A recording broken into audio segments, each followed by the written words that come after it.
رحمۃ اللہ۔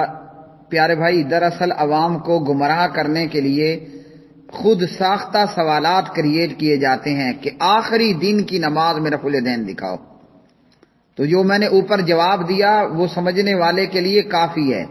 رفع الیدین کرنا ثابت ہے، نہ کرنا کہیں بھی ثابت نہیں ہے۔ تو اب جب کرنا ثابت ہے اور نہ کرنا ثابت نہیں ہے تو یہی دوام ہمیشگی کی دلیل ہوتی ہے۔ اوپر والا جواب اسی کے تعلق سے ہے، اور شریعت یا قرآن و سنت یہ محتاج نہیں ہے کہ آپ اپنا سوال بنائیں، آپ کے سوال کی شکل میں آپ کو جواب ملے۔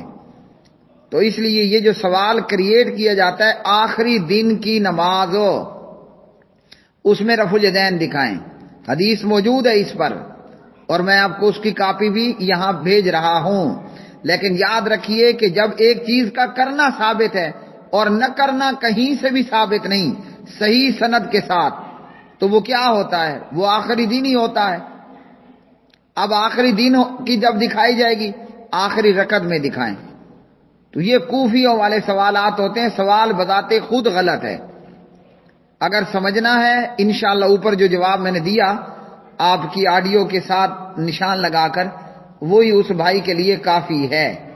باقی میں حدیث انشاءاللہ بھیج رہا ہوں، لیکن سوال اس کے باوجود بھی ان کا باقی رہے گا، اور جواب یہی ہے جو اوپر آیا ہے۔